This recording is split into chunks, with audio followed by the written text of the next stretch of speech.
empezamos con el tema, con el análisis de salón de belleza.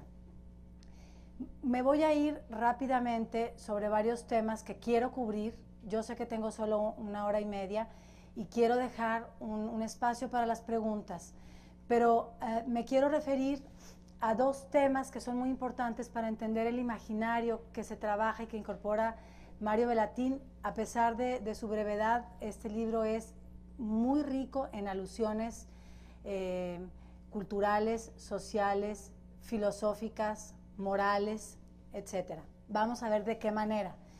Lo que voy a trabajar son 2 grandes temas que tienen que ver con la metáfora y el símbolo. La metáfora, si recordamos la definición de Aristóteles, consiste en dar a una cosa el nombre de otra. Y voy a trabajar con la noción de símbolo, que quiere decir justamente esa estructura de significación de doble intencionalidad, en la que un sentido directo, literal, designa además otro sentido indirecto, secundario, figurado, que solo puede ser aprendido a través del primer sentido. Entonces, vamos a ver cómo trabajan la metáfora y el símbolo 2 grandes intelectuales, Susan Sontag, con la enfermedad y sus metáforas y el SIDA y sus metáforas, que es el primer tema de esta sesión. Después vamos a ver cómo trabaja Paul Ricoeur en su libro Finitud y culpabilidad, la simbólica del mal, justamente para ver de qué manera puede entenderse y puede leerse la novela Salón de Belleza. Voy a pasar por un tema también que es importante, que es el tema de la exclusión, sobre todo dando datos concretos que me parecen interesantes y me parece que ilustran también la manera en cómo la enfermedad puede ser vivida, porque a fin de cuentas la teoría o el punto de partida de Susan Sontag es que la enfermedad se vive como una metáfora y el objetivo de ella es desmetaforizar la enfermedad. Bueno, Susan Sontag, les voy a decir, aquí está, bueno, la portada de Salón de Belleza con baja resolución, pero bueno, quisiera citar a Susan Sontag. Este es el arranque de su libro. Está compilado, está junto La enfermedad y sus metáforas con El SIDA y sus metáforas. Ella publica La enfermedad y sus metáforas en 1977 y 11 años después publica El SIDA y sus metáforas. Es muy interesante ver esta transición del primer al segundo libro, porque hay cambios importantes en el trabajo de Susan Sontag. Pero bueno, aquí, ¿qué nos dice sobre la enfermedad? La enfermedad es el lado nocturno de la vida, una ciudadanía más cara. A todos al nacer nos otorgan una doble ciudadanía, la del reino de los sanos y la del reino de los enfermos. Y aunque preferimos usar el pasaporte bueno, tarde o temprano cada uno de nosotros se ve obligado a identificarse, al menos por un tiempo, como ciudadano de aquel otro lugar. Yo considero que es una cita muy fuerte, es un punto de partida muy fuerte, muy directo, porque lo que ella quiere demostrar es cómo se da la estigmatización de los pacientes de cáncer, en el caso del cáncer, y da una historia de la enfermedad, de aquellas enfermedades que han sido metaforizadas. Aquí están las 2 obras a las que me voy a referir. Y bueno, ¿cuál es la finalidad de trabajar la enfermedad de esta manera? ¿Qué hace Susan Sontag? Primero, lo que nos quiere decir es que la enfermedad no es una metáfora y que el modo más sano de estar enfermo es encarar la enfermedad por lo que es. Por otro lado, lo que quiere, además de decir que no es una metáfora, es aclarar esas metáforas. Ella no trabaja sobre la enfermedad física, sino sobre las fantasías punitivas o las fantasías sentimentales sobre la enfermedad, el uso que se hace de la enfermedad como figura o metáfora. En la literatura tenemos ejemplos abundantes de este tema. Pensemos, por ejemplo, en Muerte en Venecia. Justo Thomas Mann tiene La montaña mágica, escribe La montaña mágica y escribe Muerte en Venecia, en donde se dan 2 tipos de enfermedades muy diferentes y que son trabajadas de manera diferentes.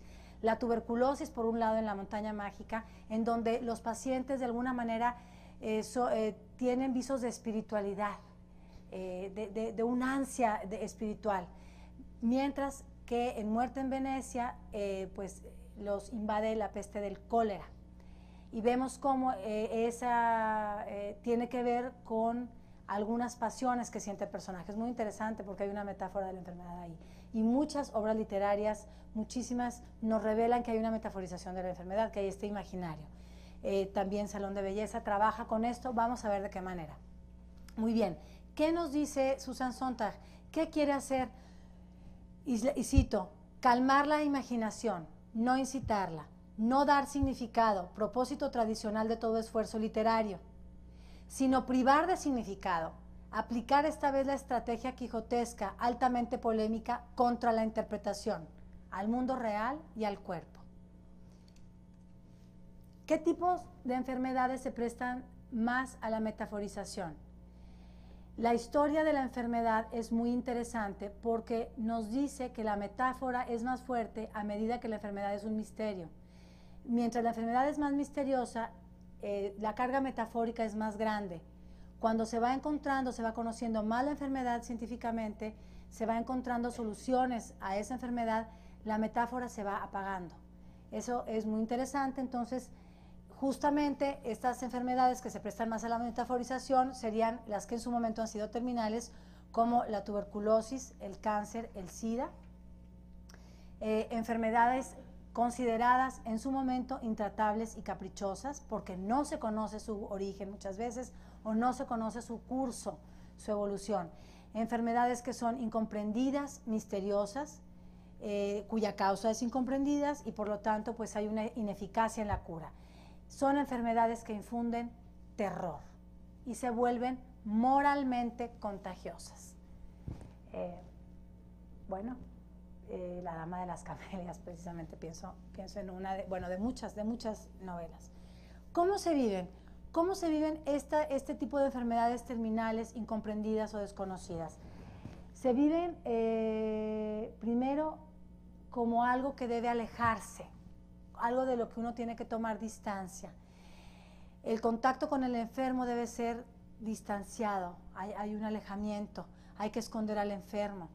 La enfermedad no se nombra, ¿sí? Y bueno, en nuestra sociedad postindustrial se ha vuelto difícil la convivencia con la muerte. Pareciera que la muerte es algo que a nadie nos va a llegar, que es algo que está separado de la vida, que pues si existe está lejos, alejado.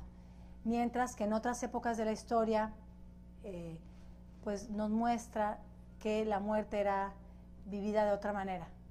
El sentido de la muerte. Pues la muerte se vive porque se tiene que vivir, pero digamos, la muerte como un sentido. Entonces, empieza Susan Sontag con dos grandes enfermedades que se han prestado a la metáfora. La locura evidentemente no es una enfermedad terminal, pero es una enfermedad que ha dado muchísimo trabajo creativo a los escritores. Para Sontag, tanto la tuberculosis como la locura parece que se cruzan en sus usos metafóricos.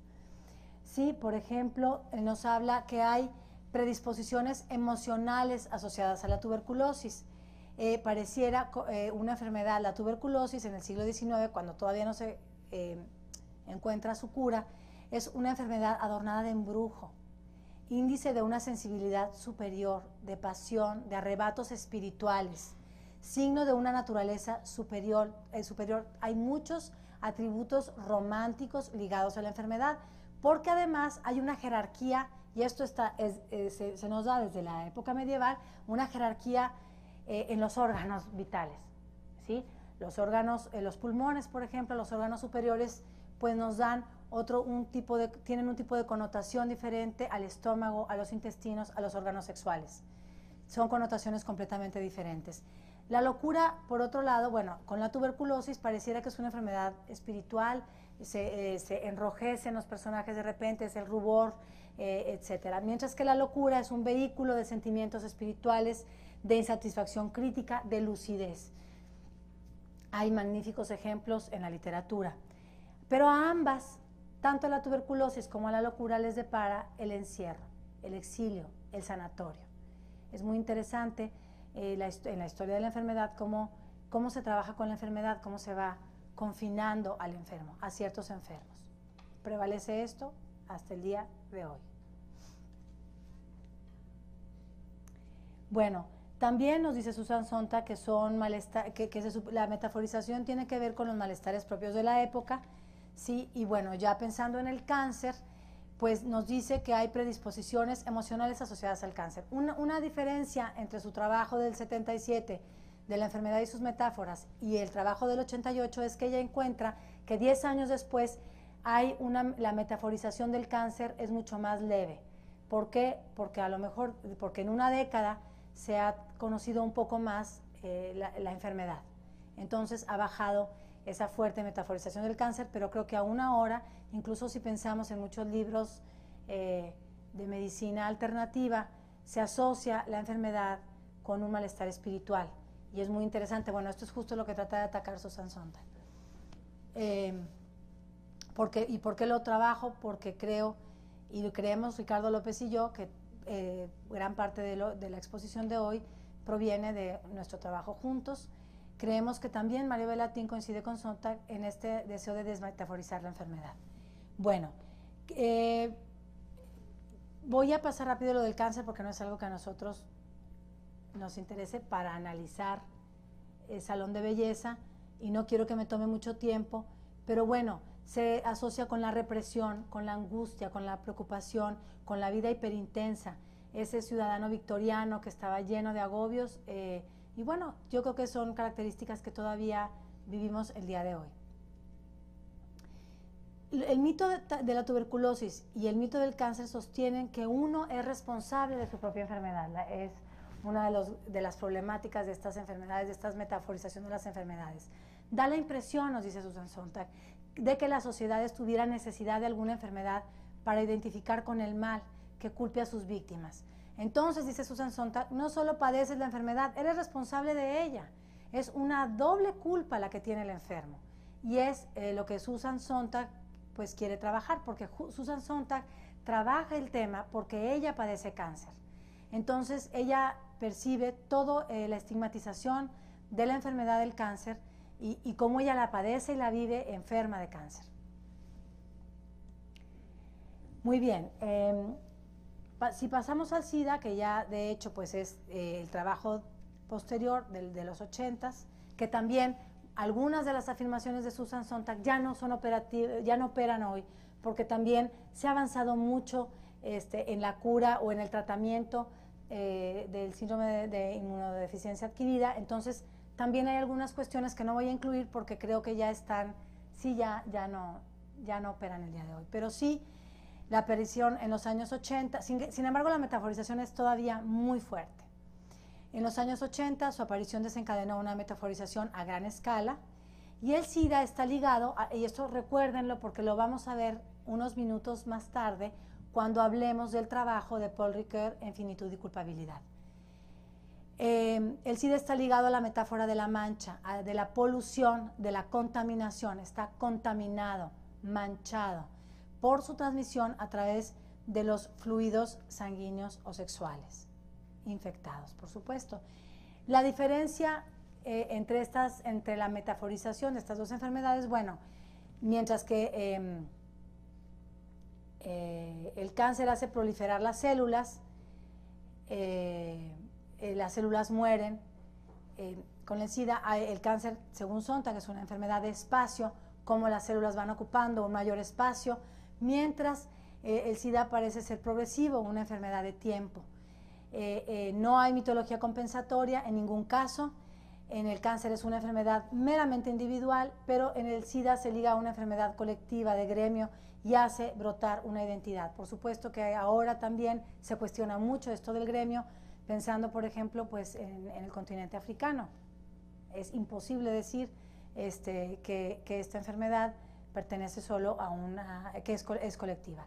Por supuesto, es una enfermedad, hay una mancha en el cáncer porque hay una psicologización que se atribuye como causa de esta enfermedad, mientras que la estigmatización del SIDA es diferente porque la mancha tiene que ver con la sexualidad, ¿sí? Y con esta enfermedad pareciera que habría una muerte social de quien la padece. Justamente están ligadas estas enfermedades con la peste, justamente porque son deformadoras. El cólera, la lepra la sífilis, el SIDA. Son enfermedades incluso, si pensamos en la lepra, en donde se excluía al enfermo. Los leprosarios estaban afuera de las murallas de las ciudades. Cuando la lepra llega a ser controlada, ¿quién ocupa ese lugar, ese espacio? Los locos. Pero no vamos a hablar aquí de la historia de la enfermedad, es muy interesante, pero solo para decir que la peste es la metáfora principal con que se entiende la epidemia del SIDA. Justamente es importante entender esto porque así se vive en Salón de Belleza. La peste, bueno, según Sontag, es el mal, es la peor de las calamidades colectivas, es el flagelo. Pareciera que la peste está asociada a un castigo.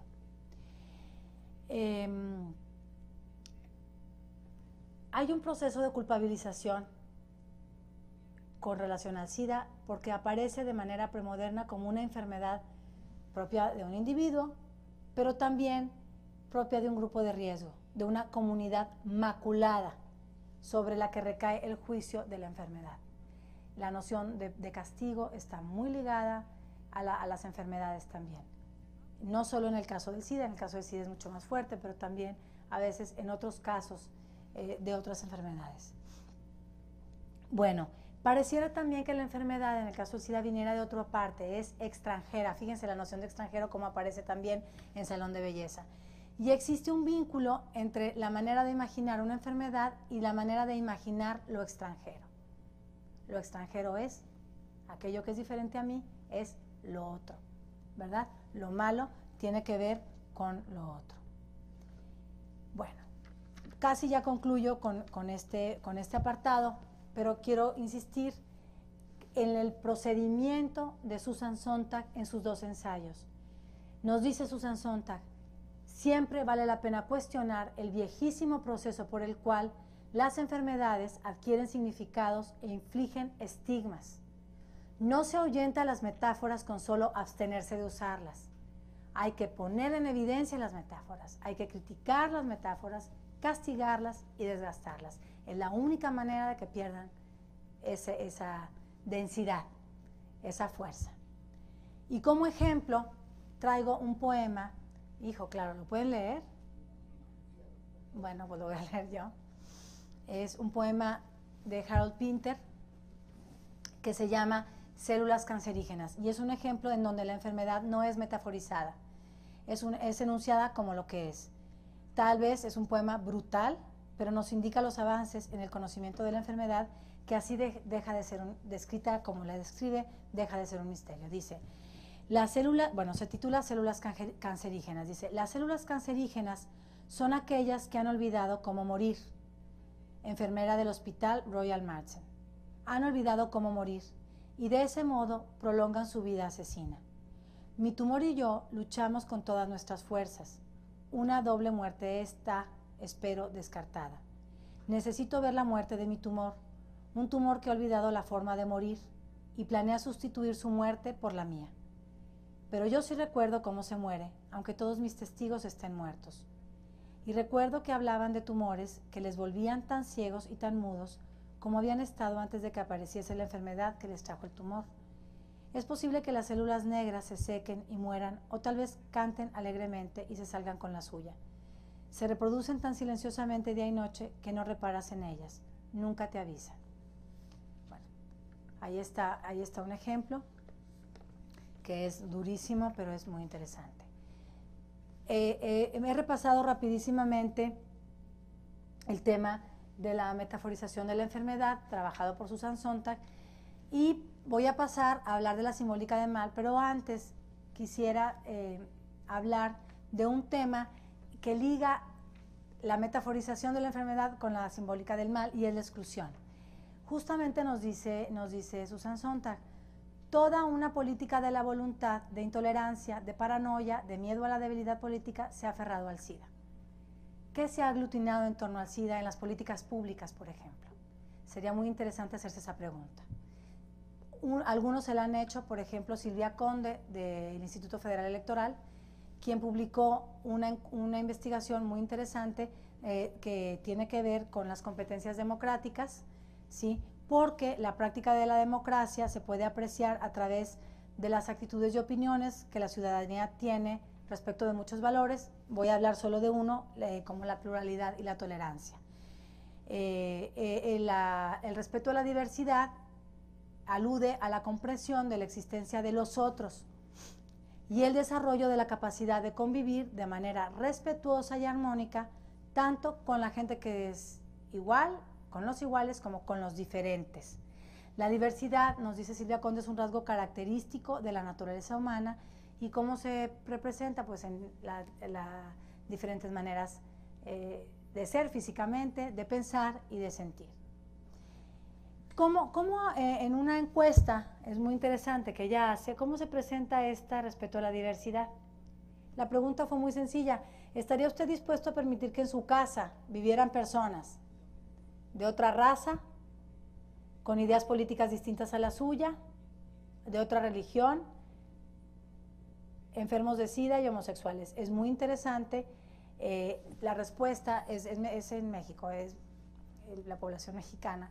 ¿Qué sucede con esta apertura? ¿Somos un pueblo abierto o no? ¿Qué tan tolerantes somos a la diversidad?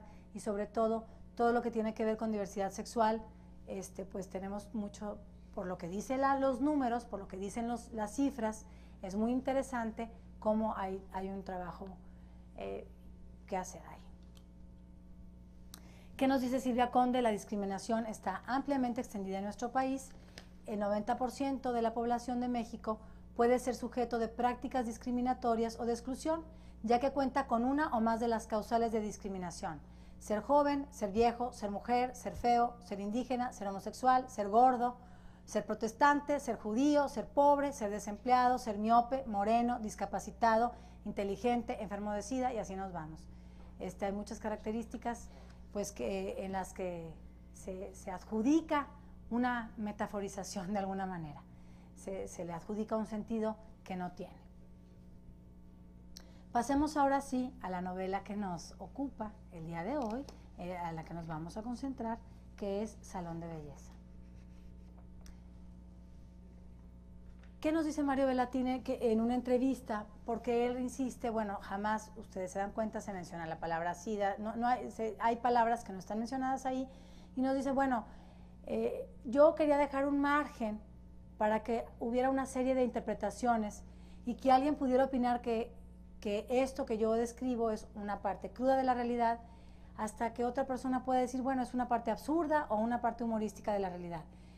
Mario Belatini insiste, lo que me interesa es que cada lector reconstruya el libro, que el libro no traiga respuestas, sino preguntas e indagaciones.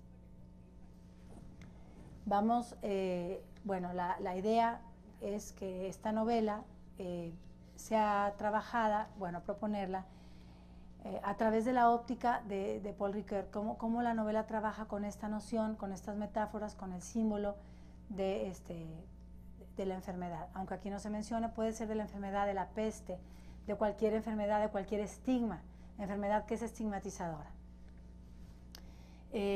Bueno, antes de seguir, aquí Paul Ricoeur propone en su libro Finitud y Culpabilidad que se ha privilegiado el lenguaje indirecto o simbólico para expresar el mal, entendido como un punto sensible, como la crisis del vínculo del hombre con lo sagrado.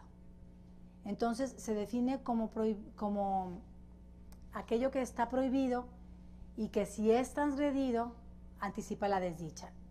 Para aprender el mal, nos dice Ricoeur, nuestra cultura va a privilegiar 3 símbolos que van a avanzar de la mayor exterioridad a la mayor interioridad, y estos símbolos son la mancilla, el pecado y la culpabilidad. La mancilla, voy a ver porque aquí, no, es que está, bueno, no importa.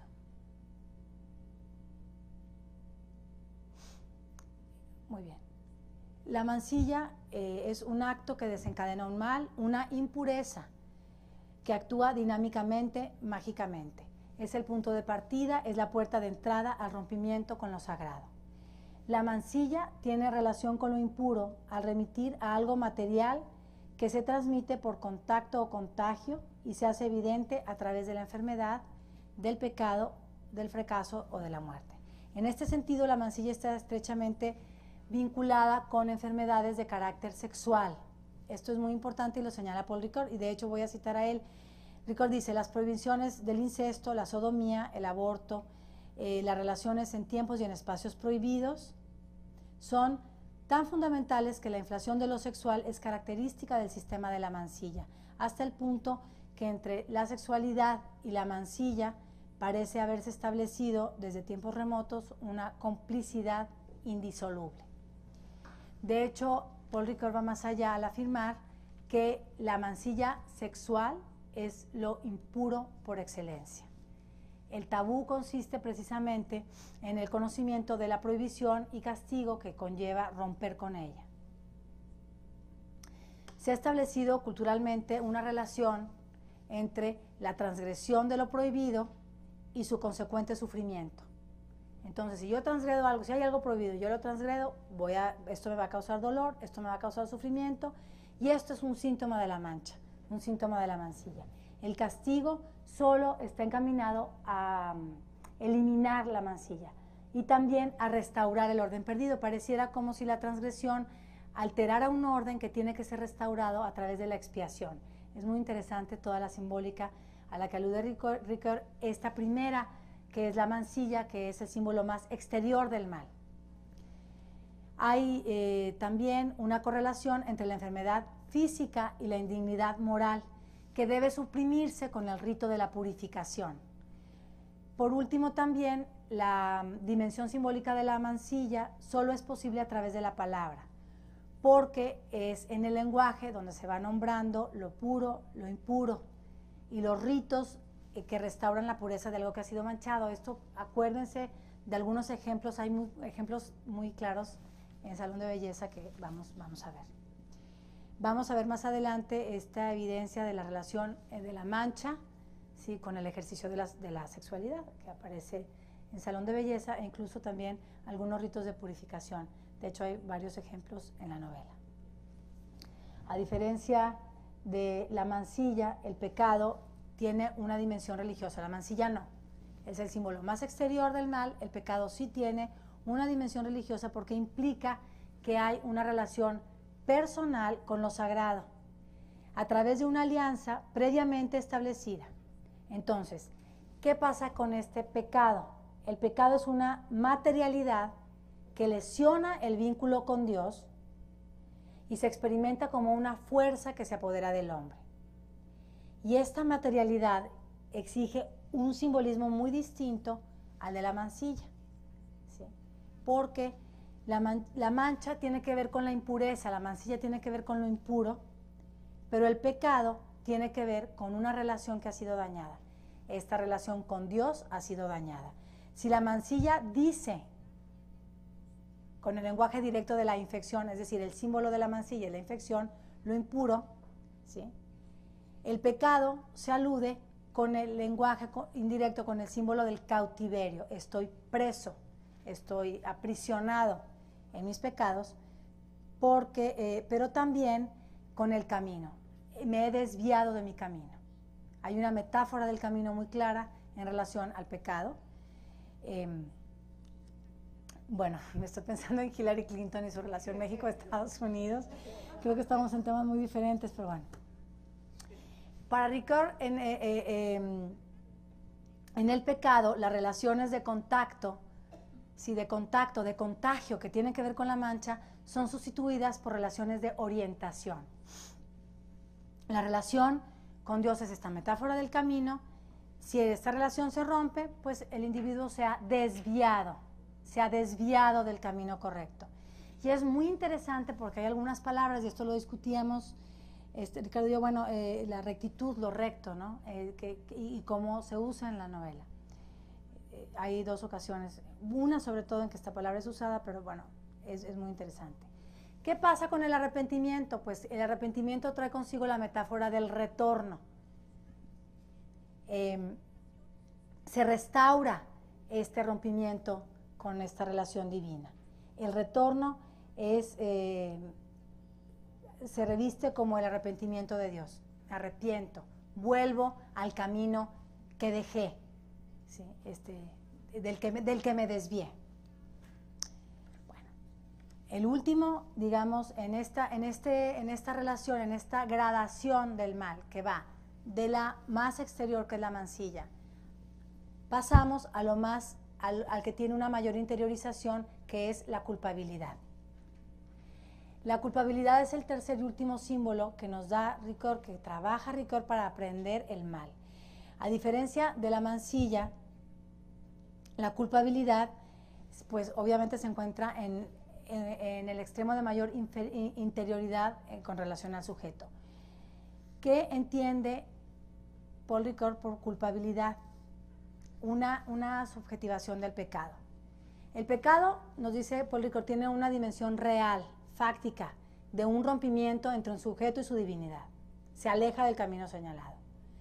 La culpa es la vivencia subjetiva e interior de ese pecado. O sea, la culpabilidad es lo que le sucede al sujeto, la vivencia que tiene el sujeto respecto de su transgresión. La culpabilidad plantea una diferencia cualitativa en la vivencia del mal, porque no solo presupone la anticipación del castigo, sí, derivados de esta desviación del camino, sino que además conlleva un sentimiento de uso erróneo de la libertad.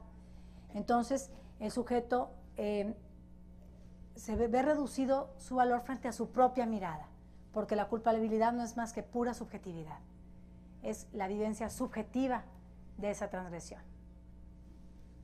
Muy bien, entonces, así como Paul Ricoeur estructura esta simbólica de mal en 3 grados, vamos a ver cómo se trabaja en Salón de Belleza, y antes de pasar a ver cómo aparece esta simbólica del mal, pues me gustaría hacer una breve síntesis argumental de la novela. Y la pregunta es, primero, si han leído la novela, bueno, ¿a cuál relato debe darse prioridad? ¿Cuántos relatos hay? Podríamos pensar, por ejemplo, obviamente, en la historia del moridero, la historia de los peces, exactamente, y bueno, y podría ser leída también como la historia de un proceso de aislamiento social. Vamos a ver cómo. Entonces, si se contesta, digamos, como la historia del moridero, podríamos decir, bueno, hay un peluquero moribundo que narra en primera persona su experiencia de cómo llegó a transformar su peluquería, ubicada en una periferia urbana, en un moridero para homosexuales que están en la fase terminal, o bueno, para hombres que están en la fase terminal, porque jamás se menciona la palabra homosexual tampoco. Y bueno, están en la fase terminal de una misteriosa e incurable enfermedad. El narrador es un travesti, bueno, que vive junto con su moridero en un total aislamiento y se resiste a toda clase de ayuda médica, psicológica o espiritual, tanto para él como para sus huéspedes. Su trabajo, pues, consiste en asistir a los enfermos con un mínimo indispensable de alimento e higiene hasta que lleguen a la muerte. Al moridero, como su nombre lo indica, se llega a morir y se muere. Una vez que entra, hay una muerte incluso emocional, el estado idóneo, como dice él, la atmósfera idónea para estar en el moridero. Es muy fuerte, es muy crudo la atmósfera que se vive en ese moridero. En el moridero no es un lugar de esperanza ni un lugar de consuelo. No sé ahora porque me pensé en la entrada del infierno de Dante, precisamente, en donde hay esta advertencia. Bueno, aquí es donde se pierde la esperanza. Has perdido toda, visitante, ¿verdad? Has perdido toda esperanza. La novela, por otra parte, también puede contarse como la historia de un acuario que se ha metamorfoseado a lo largo de la narración en correspondencia con el proceso mismo de transformación del Salón de Belleza. Y por último, también puede ser la historia de un proceso social de aislamiento ante la amenaza de lo otro, la enfermedad, lo extranjero, la homosexualidad, la muerte. Eso otro que yo quiero hacer a un lado porque yo no lo quiero ver, yo no lo quiero vivir. Es decir, Salón de Belleza como una formulación del debate entre lo apolíneo y lo dionisiaco. Justamente lo dionisiaco es, vamos a verlo más adelante, es lo que prevalece en la novela. Y pareciera que la noción, nuestra modernidad, está basada en la importancia de lo dionisiaco, apolíneo, perdón, la razón, la armonía, la vida, la luz, la claridad, ideas claras y distintas, la racionalidad. Lo dionisíaco es todo aquello que yo quiero hacer a un lado y que no quiero incorporar, que tiene que ver con la irracionalidad, con la muerte. Bueno, pues Nietzsche lo explica de maravilla en su Nacimiento de la Tragedia. Vamos a abordar un poco eso. Hay mucho que decir. Yo quiero también, yo sé que aquí hay mucha gente que ha leído Salón de Belleza, hay profesores, hay alumnos de la carrera de letras. Yo también quisiera escuchar sus voces, aunque claro, me tomo la mayor parte del tiempo, ¿verdad? Bueno, así como Paul Ricoeur estructura la simbólica del mal en 3 grados que van de una mayor exterioridad a una mayor interioridad, vamos a plantear el análisis a través de 3 preguntas que acercan y distancian a Salón de Belleza en su manera, bueno, ¿cómo configura el mal? ¿Cómo se configura el mal en Salón de Belleza? ¿Sí? Porque adquiere matices interesantes la simbólica del mal en esta novela. Las preguntas están planteadas en una secuencia que va pues, de un nivel más evidente a un nivel un poco más profundo. Bueno, ¿cómo se define el mal? Muy sencillo. ¿Dónde se ubica el mal? ¿Y cómo se narra el mal?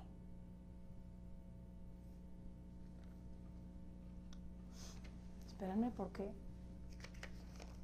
Bueno, pues si no, no me voy a detener en los slides porque no sé dónde están. Ahí está. ¿Cómo se narra el mal? Muy bien. ¿Cómo se define el mal? Esta primera pregunta nos lleva a un primer nivel de significación, una primera lectura, en la que se presenta la transgresión sexual simbolizada a través de la mancilla. Salón de Belleza. En Salón de Belleza, el deseo homoerótico se asocia a imágenes relacionadas con la impureza y el contagio. En la novela de Belatín hay una equivalencia de la enfermedad como mal, porque de hecho se expresa así en la página 52. Los primeros síntomas del mal los sentí en mi cuerpo cierta mañana que desperté más tarde que de costumbre, nos dice el narrador. Está en la página 52. Y al aprovechar 2 de las acepciones de la palabra mal que hay en nuestro idioma, el mal como lo opuesto al bien y el mal como enfermedad, porque en nuestro idioma el mal es un sinónimo de enfermedad y es todavía muy, bueno, para nuestra cultura es muy interesante el uso de esta palabra. No veo una correlación con otras lenguas, probablemente exista, pero es muy interesante que en español sí existe esta doble acepción. Al aprovechar estas 2 acepciones, la novela refuerza la equivalencia de la enfermedad y el mal, del mal como lo malo, lo opuesto al bien, y del mal como enfermedad. La enfermedad o mal en cuestión es consecuencia del contagio provocado por un contacto sexual sancionado. Interesa subrayar el proceso de asociación que sigue a la secuencia, ¿verdad? Contacto sexual sancionado, contagio, enfermedad, mancilla.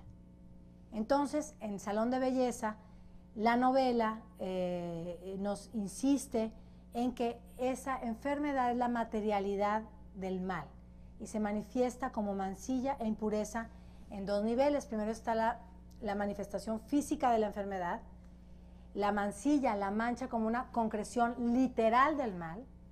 Por ejemplo, en la página 66, quienes traigan su novela pueden abrirla, nos dice el narrador. Cuando él empieza a ver que tiene el mal. Ay, perdón, no puedo respirar porque... Página 66. Aquí está. Voy a quitar esto para que no vean que subrayo. En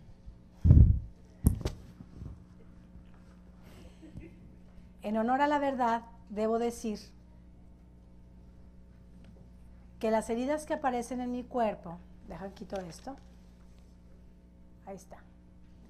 En honor a la verdad debo decir que las heridas que aparecen en mi cuerpo no es lo más grave que me sucede. En casos extremos, ante la inminencia de una aventura amorosa, por ejemplo, siempre quedaría el recurso del maquillaje. Una base de color carne sería suficiente para hacer desaparecer las fastidiosas heridas. El maquillaje y la ayuda de una luz tenue. Ya me sucedió una vez. Lástima que no se trató de un trance amoroso, sino de una de las tantas hermanas de la caridad que vienen hasta el moridero a ofrecer sus servicios. Yo no quería que supieran que estaba enfermo. Sabía que aprovecharían cualquier descuido en mi mando para coger las riendas del moridero. Bueno, aquí aparece otra característica que vamos a ver después, ¿sí?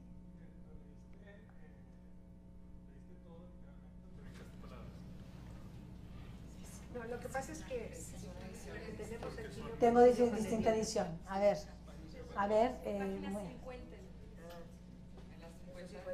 Bueno, es un ejemplo de cómo cada edición nos trae un texto diferente, hay modificación de palabras. ¿Cómo se lee?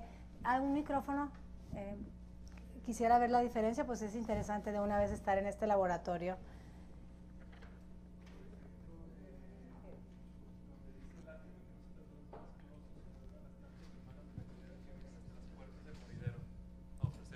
Qué interesante, aquí dice que vienen hasta el moridero. Y luego ¿Tú de dónde lo estás tomando? De la edición ¿Obra de reunida? Alfaguara. ¿Perdón? De la obra reunida. Sí. Bueno. Y luego en la... Por en eso, la es hoja... muy interesante. Sí, pero lo que te quiero decir es, muy bien.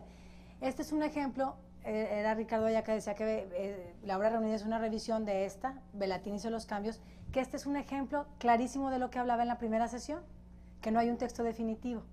Él vuelve a trabajar los textos cuando los vuelve a publicar, entonces, bueno, este es un ejemplo. Así es. Aquí no, aquí ya, allá añadió las puertas del moridero. Muy bien, gracias.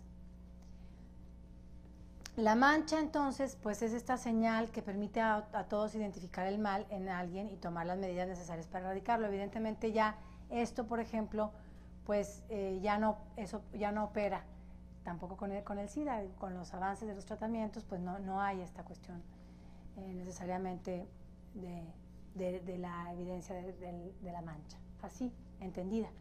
En un segundo nivel de significación está la descomposición de las peceras como una metáfora del mal que va invadiendo los cuerpos, nos dice Velatín en la página 62, y quiero que la vean porque como yo tengo la edición de Tusquets, seguramente habrá no sé si habrá una diferencia, es una pequeña frase, dice, me sentía como aquellos peces invadidos por los hongos, a los cuales rehuían incluso sus naturales depredadores.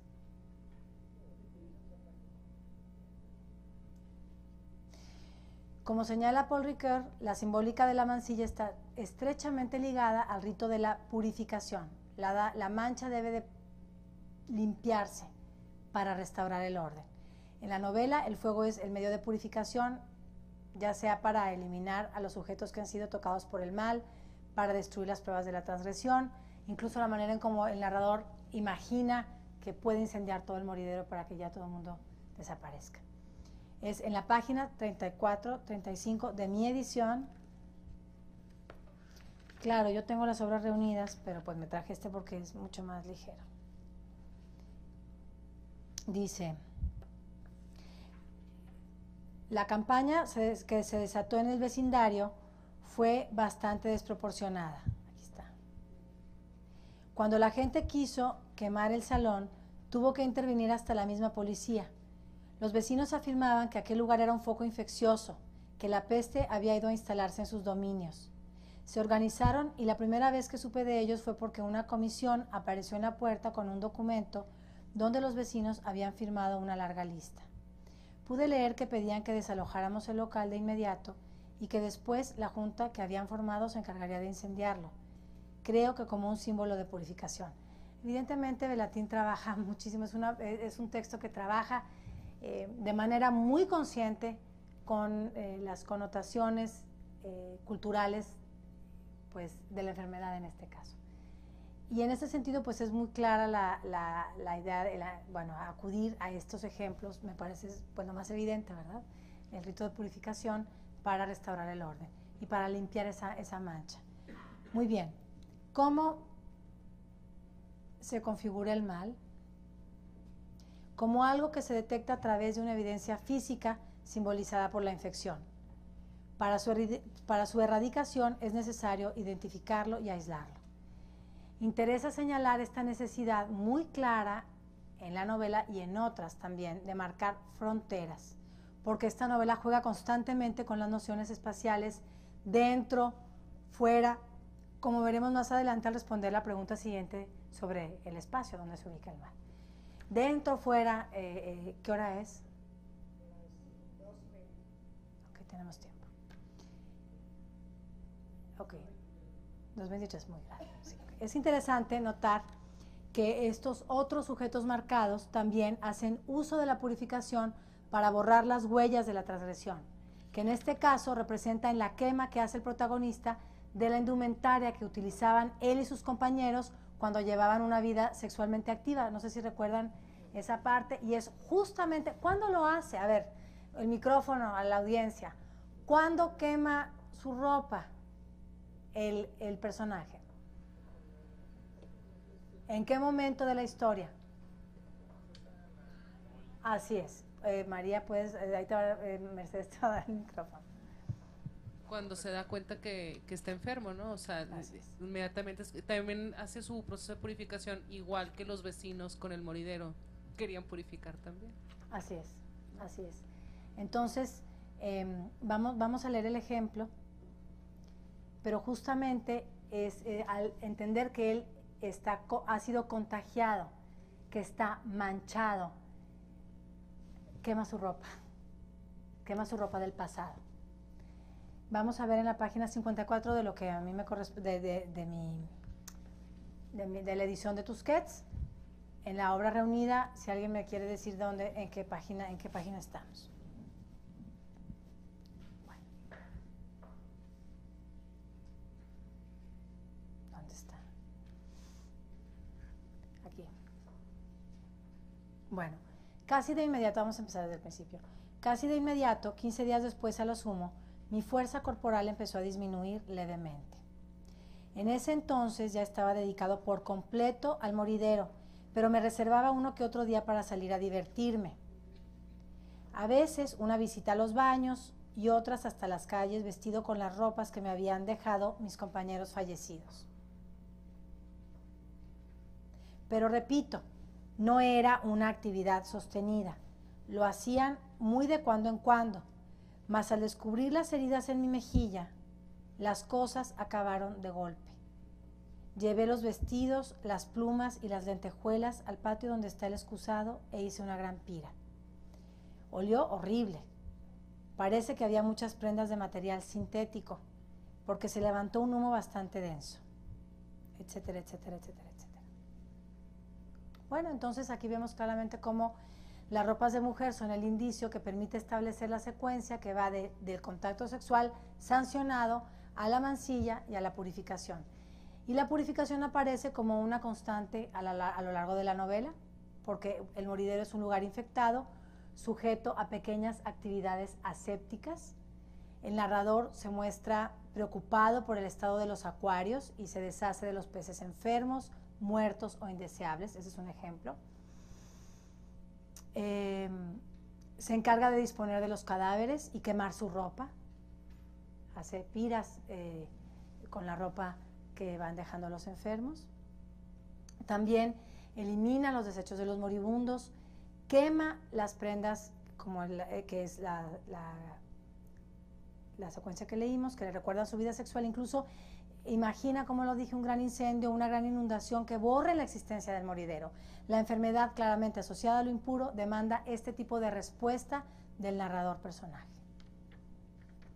Muy bien, la segunda pregunta sería, bueno, ¿dónde se ubica ese mal? Nos remite a una noción de espacio. Importa enfatizar en esta dimensión espacial porque en Salón de Belleza parece ser que hay una topografía del mal. En esta novela el espacio del mal tiene matices muy interesantes porque presenta una doble exclusión de aquello que se considera malo. La enfermedad que llega a vivirse como peste y los sujetos transgresores de las reglas sociales. En ambos casos la alusión espacial es literal, porque bueno, la homosexualidad es tratada en la novela como una transgresión, una condición gremial. El protagonista se sabe parte de un grupo y comparte con sus compañeros sus escapadas sexuales, incluso su profesión. Al no tratarse de una experiencia solitaria, sino grupal, la sociedad ha definido espacios precisos para los transgresores. Los encuentros se dan en cines pornográficos, en baños de vapor para clientela masculina, en las avenidas de la ciudad en horarios trasnochados. La peluquería misma está ubicada en la periferia de la ciudad. Al circunscribir a los transgresores a espacios definidos, no solo se contiene el mal, sino que se facilita su erradicación a través de diferentes medios, como las pandillas homofóbicas de los matacabros que acechan en estos espacios. Entonces, históricamente, circunscribir para erradicar ha sido una de los principales mecanismos para la creación de guetos. Por eso esta novela no solo aludiría bueno, entendemos como lectores, bueno, es decir, es que alude a mucho más, a mucho más. Por eso Belatin dice, bueno, puede prestarse a diferentes interpretaciones. Circunscribir para erradicar ha sido uno de los principales mecanismos de la creación de guetos. Se confina a los leprosos, los locos, las prostitutas, los grupos étnicos estigmatizados. Hoy en día nada más piensen en los cinturones de miseria, pensemos en dónde viven los migrantes, evidentemente de condiciones económicas no resueltas. En Europa mismo, ¿dónde viven? Hay una guetoización de aquello que no se quiere ver. Es muy interesante. En este caso, en Salón de Belleza, los portadores de la enfermedad corren exactamente con la misma suerte. La guetoización de la enfermedad es un término que acuña Susan Sontag en el SIDA y sus metáforas. Se refuerza esta guetoización de la enfermedad con el concepto mismo del moridero y su ubicación geográfica. Al moridero llegan solamente hombres que padecen la epidemia, que es la peste, que son víctimas de la peste, pero en su etapa terminal, no en otro momento de su vida. El moridero es una especie de isla, un lugar cerrado que impide el tránsito entre los de dentro y los de fuera. Hay un juego con esta noción de dentro y fuera, no solo porque, claro, el salón de belleza o moridero se ubica en la periferia, ellos están en la periferia, el salón mismo es una isla y no hay flujo entre el adentro y el afuera. Los peces también, exactamente, los peces en el acuario están confinados. De hecho, cuando del exterior se quiere invadir, el mal se condensa como una barrera casi física, como una muralla que obstaculiza su paso. No sé si recuerden ese momento en que la turba logra violar la puerta principal, él va a buscar ayuda y sin embargo por alguna razón, así se narra en la novela, puede ser a causa de los olores, el temor al contagio, no entran. Hay una barrera, pero es una barrera no física. La gente se dispersa en un instante, no pudieron entrar. Entonces, en la novela hay un juego de espejos en lo que respecta a la guetoización, porque de la misma manera en que la sociedad aísla aquello que considera impuro o no deseable, el mismo moridero es gobernado por reglas rígidas y excluyentes. Así como la existencia del gueto indica segregación, su supervivencia requiere del mismo tipo de reglas con las que fue creado. En el moridero no se acepta a cualquier enfermo. Han de ser hombres que estén pasando por sus últimas etapas de la enfermedad. No se habla de personas, no tenemos nombres propios, historias individuales, algunas. Solamente se habla de cuerpos en vías de desaparición que sean dóciles a la muerte. Con excepción de la ropa y las golosinas, no se recibe ayuda externa. No hay medicamentos, no se mitiga el dolor, ni se procura prolongar la vida. Se rechaza cualquier asidero que dé la idea de salvación, ni oraciones, ni crucifijos, ni estampas, ni una palmada en el hombro, ninguna señal de calor. Es muy fuerte en ese sentido la novela, porque el narrador hemos hablado de este desapego del narrador, que además es muy interesante porque a diferencia de otros textos de Belatin, creo, y Ricardo también comparte esta lectura, que el narrador muestra visos de humanidad incluso también tiene más características definibles que en otros textos de Belatín. El contraste del moridero con el mundo exterior nos va a remitir a esta tensión entre lo apolíneo y lo dionisiaco, porque pareciera que en el afuera la vida fluye, está la luz, la vida fluye sin reconocer el fin. Y el moridero se convierte en un espacio que esconde y encapsula la muerte, ese fin que en el mundo de afuera no se quiere ver. La muerte próxima, inmediata en la narración, es irónicamente una condición que se incorpora solamente a la realidad del narrador y de los moribundos, porque ellos están aislados, recluidos y ajenos al fluir de la vida exterior que no acepta los signos de la muerte. El trabajo con este diálogo entre lo apolíneo y lo dionisiaco me parece fascinante en la novela. Cabe notar también que la topografía del mal en Salón de Belleza siempre responde a referentes urbanos concretos, porque aunque se trata de una ciudad anónima, no sabemos a qué ciudad se refiere. Hay algunos estudiosos que decían, bueno, es que puede ser Perú porque dice esto, puede ser México. No, puede ser cualquier ciudad, es un contexto urbano. Bueno, ¿cómo se narra el mal? Y aquí yo quiero incorporarlos a todos, que me digan, bueno, cuál es su lectura. Por supuesto que tenemos, esto se presta al análisis de las voces narrativas porque en ellas se concentra el sentido del texto. Esta voz narrativa que es distanciada de aquello que narra. ¿Qué más tenemos?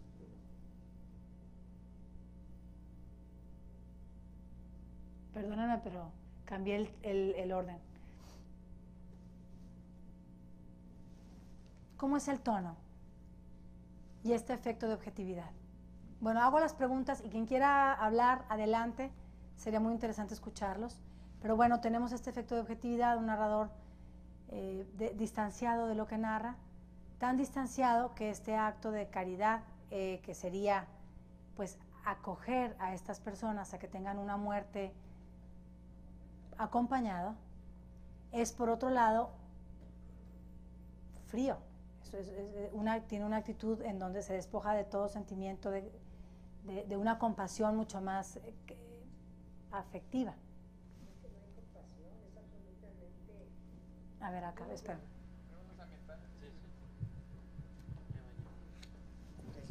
Es un hombre duro, simplemente es como un autómata. Él decidió hacer este moridero para que sus congéneres le estuvieran en un lugar. Y dices tú, bueno, ahí sí hay un poco de humanismo, porque si no morirían en la calle. Bueno, se los lleva, pero de una manera muy impersonal, solamente con un extranjero, que lo trata bien un tiempo y luego lo vuelve a dejar, como siempre. Él era, digamos, totalmente tajante en sus cosas, muy frío, calidez cero. Así lo percibo yo, con una actitud hosca. Así es. Quizás por su propia, por lo que él mismo está pasando, ¿no? Muy bien, muy bien. Y bueno, ahí hay alguien, no sé si quieras comentar lo que me dijiste en la mañana, o no quieres hablar.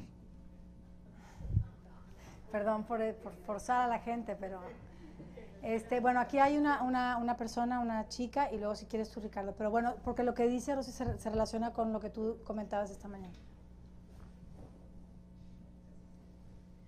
Bueno, yo creo...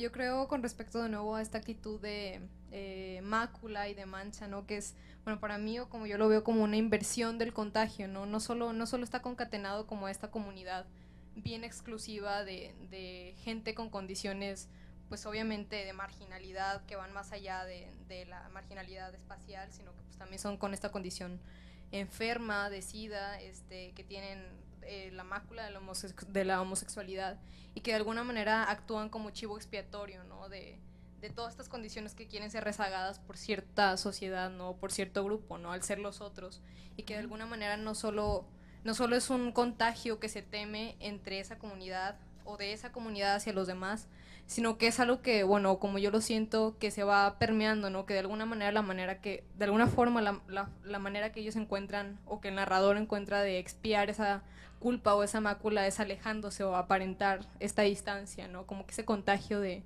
restricción que se da por parte de los que se oponen a esa marginalidad.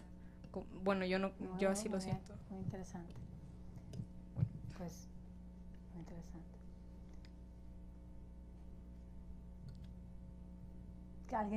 ¿Alguien quiere añadir? Me parece muy interesante. La idea es compartir lecturas. Muy bien. Bueno, Ricardo, ¿quieres hablar o no? Perdón. Es que bueno. Entiendo esta cuestión de que como el texto es tan complejo en el sentido de que al principio pensarías que o sea, que no hay un exponente mayor de una ética del cuidado en el narrador, ¿no? Porque se preocupa porque la gente no muera afuera. Pero por otro lado, lo que te decía es que me parecía a mí como muy masculino en el sentido de lo posconvencional de Colbert, por decir, porque realmente lo que le interesa a él es aferrarse o cumplir ciertos principios, o sea, no le interesa el otro, lo que le interesa es la idea de que el otro no debe morir en la calle, pero sin embargo, al hecho de no personificar a ninguno de los enfermos, ¿no? De que son nada más cuerpos, el no tomar en cuenta sus historias de vida, el no permitir que las mujeres entren, porque el salón de belleza estaba consagrado a la belleza, y él tiene como un principio de decir, si estaba consagrado a la belleza, no va a ser un lugar donde la belleza muera, ¿no? Yo no quiero ver la belleza en un estado moribundo. Entonces, esta cuestión de que él puede rechazar mujeres con niños en brazos, el que no se interesa en lo más mínimo en sus huéspedes como personas, sino simplemente como cuerpos en vías de desaparición, que dan como esa idea de que lo importante a final de cuentas de él es seguir sus principios y sus reglas, pero realmente no tiene una mirada compasiva ni nada. La novela en ese sentido no es cálida, no muestra ningún viso de compasión, y él se vuelve como un personaje muy contradictorio en ese sentido, ¿no? De que por un lado dices, bueno, no quiere que mueran en la calle, pero por otro lado realmente no le importan los huéspedes en el sentido humano. Así es, bueno, sí. De hecho, es muy coherente el narrador en ese sentido, porque vemos que es un narrador inflexible en el cumplimiento de sus reglas, riguroso, y no las rompe. Y eso se aplica también a su manera de tratar y de trabajar en esta atmósfera que él considera idónea para la muerte. En efecto, yo quisiera entender que podría ser un tipo de caridad que se entiende de una manera diferente a como la entendemos, y que tiene que ver esta caridad con el afecto, con la compasión, con el otro. Hay compasión, porque aunque cuando él está solo, él empieza el moridero por ayudar a los amigos que habían sido golpeados brutalmente por los matacabros. En efecto, hay un distanciamiento enorme, pero de alguna manera hay un sentimiento de caridad, pero de una caridad despojada de todo aquello que para nosotros configura la caridad, que es el calor humano, la preocupación por el otro, el afecto, pero también todo aquello que nos ayuda a ser como un paliativo para la muerte, la noción de un más allá, de un consuelo, de una oración, de un rezo. Se despoja de todo eso. Sí, Ana Laura. Sí, Inés. Yo quería comentar, aprovechando el micrófono, este paso de ser un salón de belleza, de lo que hablaba Ricardo hace un momento, que da título en forma de cierta ironía a lo que se ha convertido ahora en un moridero. Yo creo que hay un paso de la artificialidad del arreglo previo al que iban las mujeres de una zona marginada, lo cual tiene ya un tono grotesco, a este despojo total de lo artificial.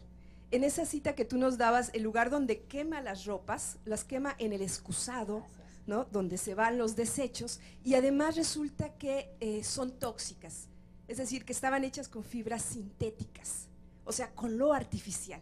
Entonces yo veo aquí un traslado de un despojo de lo completamente artificial a esto que acaba siendo, digamos, esencial que es el cuerpo mismo muriendo, en lo que se ha convertido ese traslado de salón de belleza en moridero. No sé tú qué opines.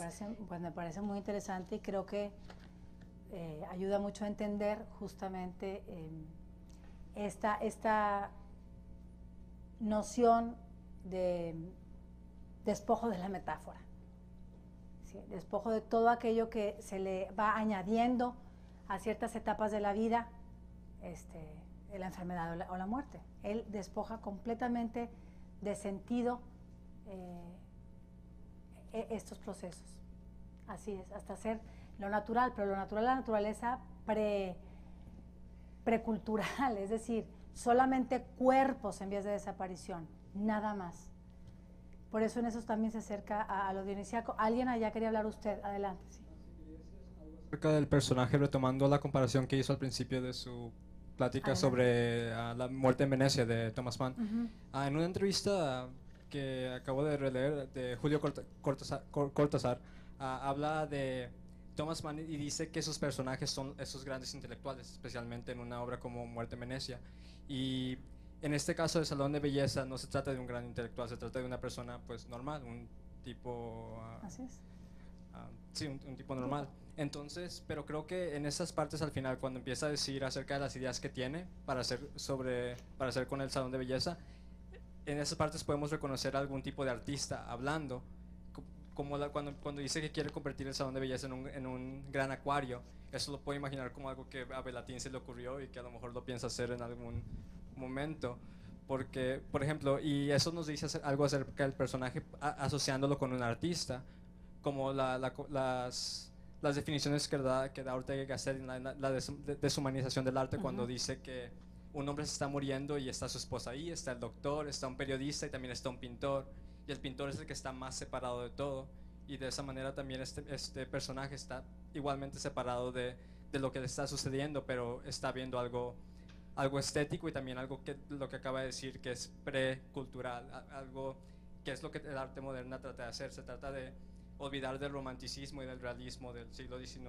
y retomar algo mucho más antiguo, donde, como lo que dijo acerca de los cuerpos, y de esta manera podemos ver al personaje como un artista, a Belatín. Así me parece muy interesante porque justo, bueno, esta idea, esta tensión entre lo apolíneo y lo dionisiaco podría también trabajarse justo en los terrenos del arte y ver a este narrador de alguna manera como un artista.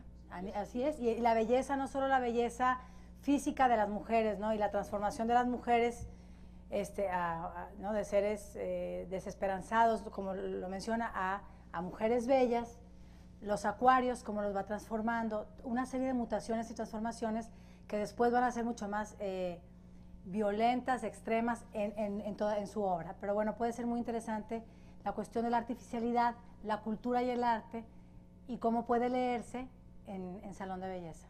Lo hace de una manera explícita, con los símbolos de la antigua Grecia, y esa sería la diferencia entre el intelectual y la persona normal. Pero en Muerte en Venecia, justamente Achenbach también hay una tensión entre lo apolíneo y lo dionisiaco, porque él justamente todo lo griego, la armonía es parte del arte que él cultiva.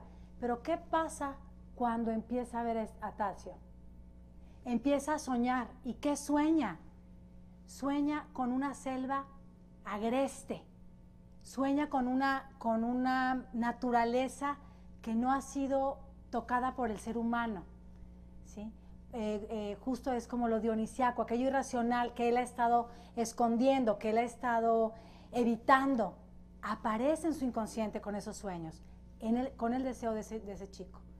Es muy interesante porque creo que puede ser estudiado y profundizado este tema en este libro que es tan pequeño. Por eso les digo, es interesantísimo Mario Belatín como escritor, por todas las alusiones que tiene a diferentes aspectos de nuestra vida social y cultural, a pesar de que él intenta desligarse completamente de una vinculación social o política, o de una concreción de un tema.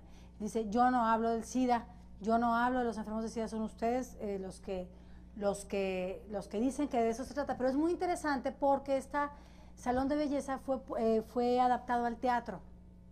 Belatín comenta en una entrevista que cuando se adaptó al teatro fue tan interesante y tan fuerte el contenido y de esta novela que lo dejó pues muy asombrado, muy impresionado.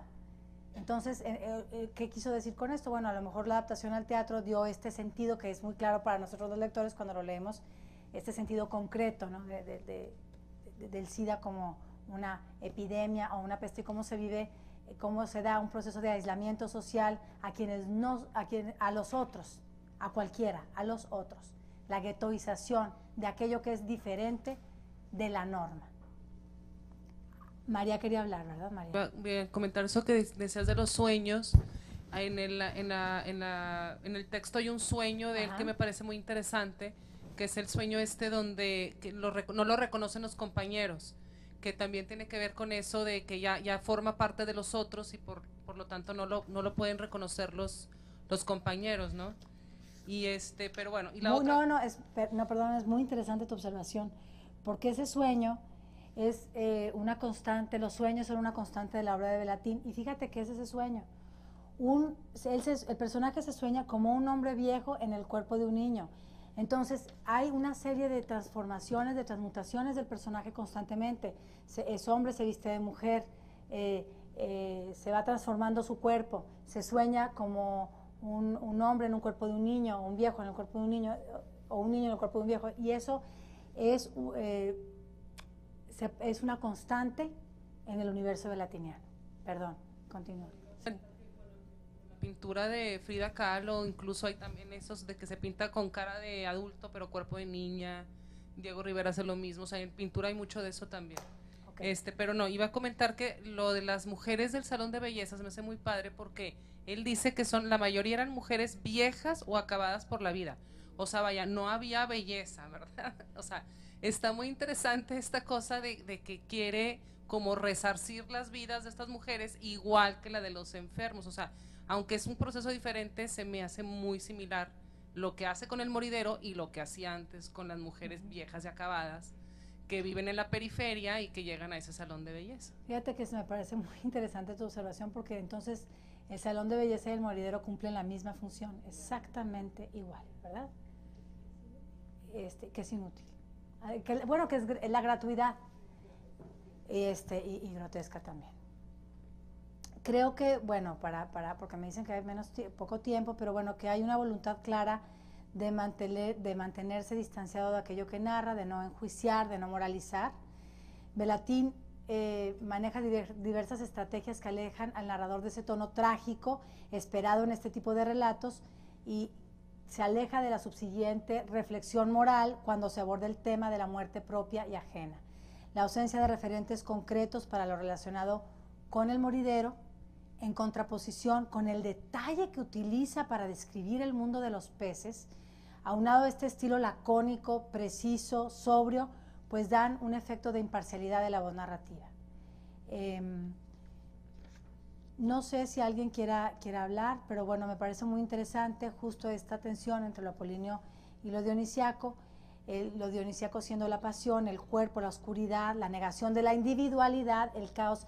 Incluso si viéramos en términos visuales la novela, toda la parte del moridero no es expresión, parecería expresionista, no son pinceladas, no puede uno distinguir a los personajes, no están caracterizados para ser individualizados, mientras que el acuario es perfectamente, es nítida su descripción, es nítida esa imagen que nos da del moridero.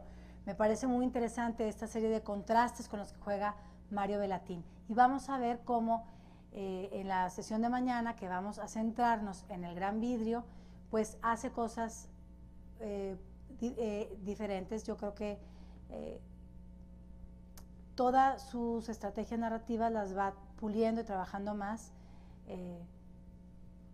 las va haciendo más complejas, pero eso lo vamos a dejar para mañana. Sin embargo, yo creo que Salón de Belleza es una novela muy importante. En Francia, por ejemplo, cuando fue traducida al francés, fue nominada para el premio Médicis como la mejor novela extranjera publicada en Francia, y Francia tiene una capacidad editorial impresionante, la cantidad de libros que se publican anualmente.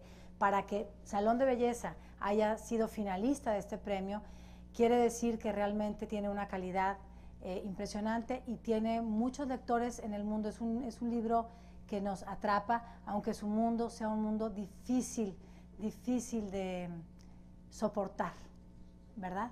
No sé si hay algún comentario más, otra pregunta. Sí, adelante. Bueno, me llama mucho la atención lo que es el manejo de la estética, como ya se mencionó antes, pero yo leí Flores, entonces… muy bien. No sé, como que me llamó mucho la atención el uso de personajes poco comunes o poco tradicionales a lo que viene a ser el estándar de estética, de decir, no, bueno, la heroína, no sé, los atractivos físicos, etcétera. Entonces se me hace como que una ruptura de los estándares de belleza tradicionales a una ruptura de decir, mira qué bello puede ser la muerte incluso, mira qué bello puede ser personas que para la sociedad pueden ser discriminadas, como se mencionó antes. No sé, se me viene a la mente un fotógrafo que se llama Joel Peter Witkin, pero él tiene una filosofía de hacer todo lo opuesto a lo que son los estándares de belleza. Para mí es bello, no sé, voy a poner como la Venus de Botticelli a un hermafrodita, o cosas así que rompen los estándares. Entonces no sé si sea esa como que el objetivo de Velatin, de decir romper cánones o romper Sí, bueno, no tener un pacto previo explícito, no tenderle al lector un acuerdo muy claro para la lectura, irlo sorprendiendo, desorientarlo, definitivamente. Y sí, bueno, también a mí me gusta mucho Flores, yo dudé mucho si poner Flores porque me parece un texto estupendo. Pero bueno, creo que muchos más han leído Salón de Belleza y me interesaba, bueno, pues que tuviéramos una apuesta en común. Pero Velatin sí aparece mucho, hay una estética del esperpento un poco en Velatin, el cuerpo en su deformidad, lo grotesco, los personajes del circo, los enanos, los mutilados, la gente con senos enormes, labios enormes, etcétera. Es muy interesante la estética del grotesco, así es, en Velatin.